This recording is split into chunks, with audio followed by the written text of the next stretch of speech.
Ça va les amis? C'est pas trop lourd?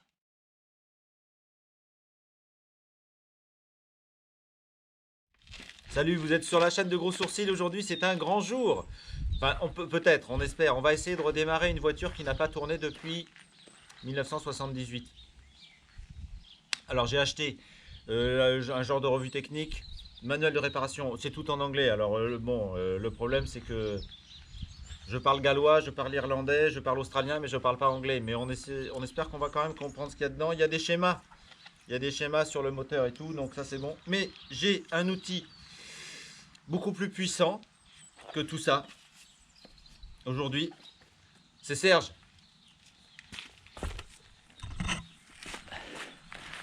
Serge, alors il est... Non, c'est pas une ville, il est un peu plus large que moi, hein, c'est normal. Alors, j'ai demandé le droit à l'image, il m'autorise à le filmer pendant qu'il va faire... Parce qu'il est ingénieur en électronique, donc il est meilleur que moi pour brancher des fils. Et de toute façon, il est d'accord pour être filmé parce que regardez la taille de ses mains. Mets ta main. Non, voilà. ça va. Là, ça va. T'exagères un peu. Parce que si on prend une baffe, il n'y a plus de YouTube. Il n'y a plus rien. Donc, on commence par là. Donc, ça, c'est une Toyota Corona. Enfin, je peux presque dire la Toyota Corona de France parce que ce modèle-là, c'est la seule. Et donc, voilà, on devrait démarrer le gros truc qui est là. Donc on a mis un réservoir d'essence assez petit pour l'instant, en altitude. Et puis on va commencer par faire le câblage propre au niveau de la batterie parce que non, elle n'a pas de batterie non plus. Ça c'est les trous de ce que j'avais retiré au niveau émetteur d'embrayage, mètre-silette de frein. Et donc la partie allumage, ça va être par là-bas. Donc on commence par quoi Serge? Eh ben, on va refaire le câblage de la batterie. Donc les câbles sont très corrodés. Les cosses aussi, et puis refaire les points de masse qui sont bien attaqués par la rouille. On s'attaque à ça tout de suite. Super, merci. Et donc on pourra pas prendre l'apéro avant midi, c'est ce qu'on avait dit, hein. T'as une nouvelle pince toi? Il faut que ce soit hydraulique. Ah ouais, quand même. C'est du 50 carrés là que t'as mis? Il y a 3 x 16 carrés. Ah oui, quand même. Tu veux qu'on démarre un camion Scania après, c'est ça? C'est beau.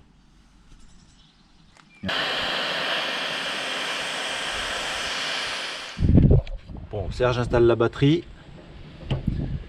On sait pas, il rallonge un peu les câbles de telle sorte qu'on puisse éventuellement mettre une batterie avec le plus à gauche ou le plus à droite. Ça, on verra plus tard, quitte après à remettre en configuration d'origine, mais pour les tests, on a besoin de fils longs. Et j'enlève la durite qui va au radiateur de chauffage parce qu'elle nous gêne pour tout l'allumage. De toute façon, il n'y a pas de pompe à eau. Alors. Voilà. Donc ça y est, Serge a fini de câbler la batterie. Donc il a mis des gros câbles, tout est opérationnel et puis sécurisé. On a enlevé les bougies. On va essayer de mettre le contact et regarder ce qui se passe. Et puis après, l'idée, ça serait de faire tourner le moteur pour que tout le circuit de lubrification interne soit rempli et que l'huile puisse circuler depuis le haut moteur vers le bas, etc. Ça y est, on est dans la voiture. Je tourne la clé, c'est là. Pour l'instant, il se passe que dalle. Je mets un petit coup encore à droite. Vas-y. Il y a eu un bruit. Il n'y a pas de lumière. Ah! Charge! C'est bien ça. Charge, il y a un truc. Ah! Un clignotant. Si je fais ça? J'ai mis les veilleuses, on va regarder. Oui, il y en a une qui marche. Ah, il y a une veilleuse! C'est génial! Attends, j'essaye les autres. Ouais, vas-y. C'est pas trop la classe. Ah! Il marche les phares. Les deux.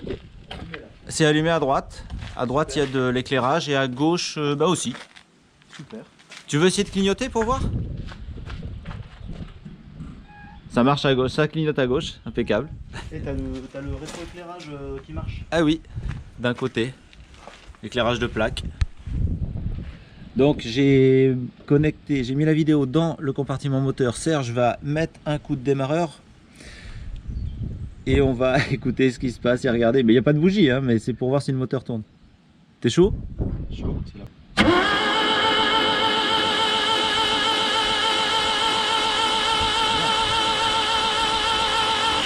Démarreur fonctionne. Le démarreur fonctionne, c'est super. Ben ça va aider. Donc le moteur tourne. Le moteur tourne, super. Bah, on l'avait tourné à la main, mais c'est vrai que là il tourne avec le démarreur. Donc on va pouvoir... Il tourne bien en plus. Bah il a l'air, ouais, pour l'instant ça n'a pas l'air mal. Moi, je pense qu'on va pouvoir... Donc on a connecté une bougie, on va mettre un coup de démarreur maintenant. Il n'y a rien.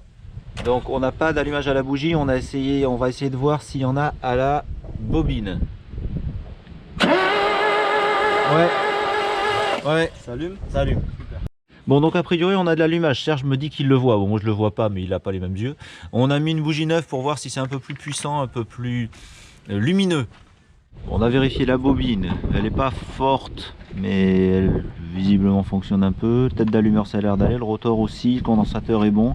On met des bougies neuves, mais il n'y a pas de puissance vraiment au niveau de l'allumage, on comprend pas. Ah tu vois, des fois il fait ça. Alors on est l'après-midi du même jour, on a toujours le soleil et on n'arrive pas à la démarrer. Mais on a rechargé la batterie et on a remis un peu d'essence.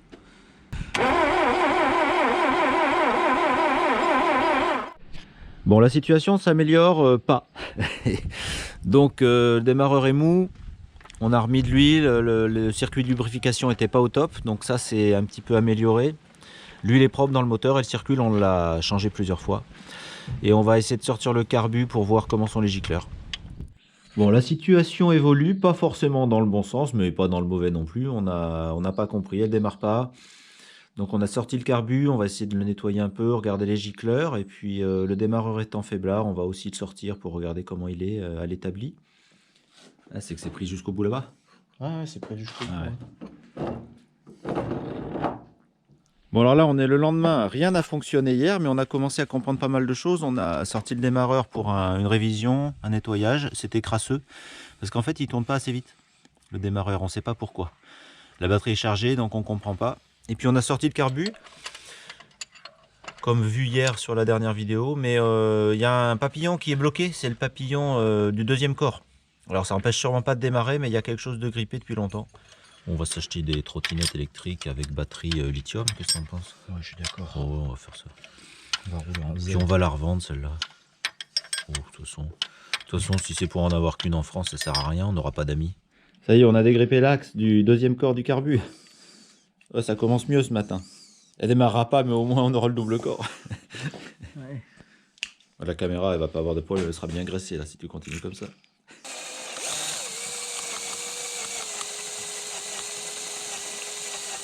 Donc on a dégrippé l'axe du deuxième corps. Et donc quand on manœuvre le premier corps, il s'ouvre et au bout d'un moment le second s'ouvre. C'est bon, c'était complètement bloqué. Bon alors la voiture ancienne c'est vraiment l'école de l'abnégation hein, parce qu'on a remonté le carbu impeccable qui est dégrippé. On a remis de l'essence dedans. On a remonté le démarreur dans la voiture. Et quand on a mis la clé de contact, il se passait rien du tout avec la batterie chargée. Donc on a maintenant un faux contact dans le Neyman. On ne sait pas pourquoi. Enfin si, c'est qu'elle a 54 ans, mais...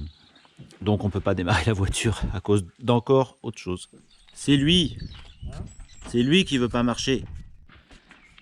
Alors il est 2 heures plus tard, on peut pas dire que ça avance, mais on peut pas dire que ça avance pas non plus. En fait, le Neyman ne fonctionne pas, celui d'origine. Alors Serge m'en a fabriqué un. Alors il est visible, mais c'est du costaud. Je sais pas si on le laissera là quand la voiture sera restaurée. Donc il a fait un interrupteur pour le contact et un deuxième pour un bouton poussoir pour le démarreur en fait. Et donc là on a remis de l'essence et on essaye.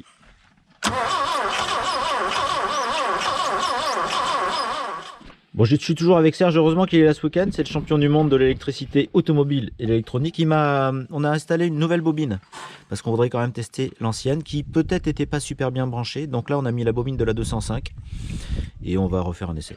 Avec une tête d'allumeur neuve, on a changé le rotor sous la tête d'allumeur. Il n'y a plus grand-chose d'ancien, là, les bougies sont évidemment neuves. Ah, mais tu sais ce qu'on n'a pas fait? Quoi, nettoyer en France cette fois-ci? Non, nettoyer les gicleurs. Oui, bah oui, on n'a pas fait Ah bah oui, on a un peu pas fait ça, j'ai pas pensé du tout avant de le remonter. Si ça se trouve, il y a un problème de pointeau, de flotteur dedans. Hein. Bon, c'est toujours planté, donc on a une autre idée. Pour l'instant, c'est la dernière, c'est de remettre en service la pompe à essence. On l'a nettoyée, elle aspire bien. Il y avait un fond d'essence sale à l'intérieur. On a fait aspirer de la propre.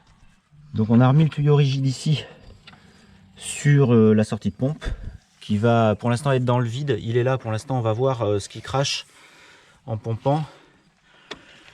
Et après, quand on aura de l'essence propre, on le reconnectera au carbu. Parce qu'on a l'impression qu'il n'y a pas assez de pression de carburant dans le carbu. Enfin peut-être, c'est notre dernière idée.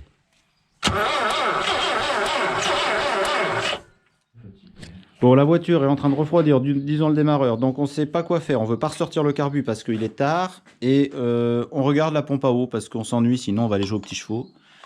Donc on va essayer de l'ouvrir parce qu'elle est complètement grippée. Donc il faut d'abord enlever la poulie avec un extracteur. Et puis ensuite on la retournera. Donc on extrait la poulie de pompe à eau. Ben, j'ai une presse. Je l'ai même pas utilisé, j'achète une presse, je m'en sers jamais. T'as pas trouvé d'activité pour qu'on le fasse. Pour une fois que j'ai une presse, c'est à l'extracteur, c'est quand même pas de chance. Impeccable. Donc là, c'est pas la même limonade là. Parce que là, il faut extraire la roue là, enfin l'hélice. Ouais, c'est ça. Elle est métallique. Hein. Bon, on a à peu près tout cassé, enfin surtout l'hélice. Elle casse comme du beurre, elle est en fonte. Donc là, c'est plié pour cette pompe-là. On essaye de l'extraire comme on peut parce qu'il faut qu'on pousse l'axe de l'intérieur de la pompe vers l'extérieur avec la presse. Mais pour l'instant, il faut d'abord enlever l'hélice.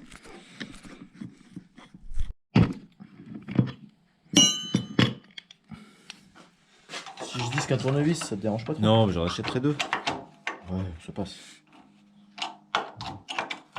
Elle n'a pas tourné pendant 40 ans maintenant qu'on veut pas qu'elle tourne. Elle tourne. Elle m'emmerde. C'est bon? Vas-y, vas-y. Ah, super. Waouh. On est fort pour casser. On est bon. Ouais, génial. Bah, tu donnes à un Portugais un marteau, un burin, c'est bon. Même le week-end, surtout le dimanche. C'est ça.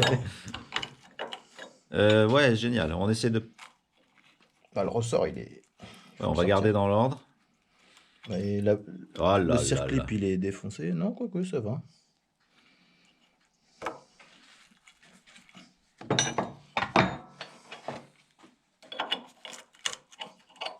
Après, c'est tout, puis il est quand même fatigué. Hein. Oh, sans blague. Oh, je pense qu'il aurait pu faire 45 ans de plus.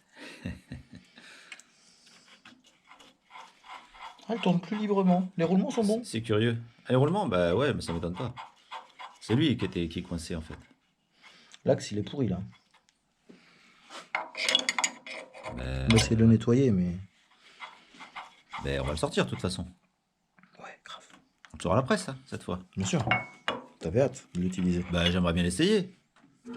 Bon, on a suivi les préconisations du manuel de réparation en anglais, parce qu'on est presque bilingue le week-end. Et on essaie de sortir l'axe par l'extérieur. Il y a un truc à lâcher, mais c'est peut-être un ressort ou un truc. Non, non, non, non, non, non, c'est pas un ressort.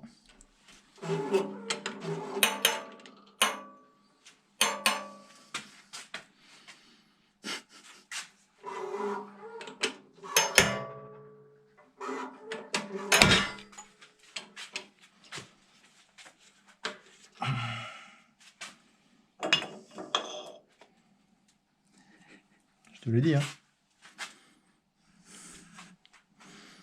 On a cassé la pompe. Bon, allez. Beaucoup d'échecs ce week-end, mais on reviendra.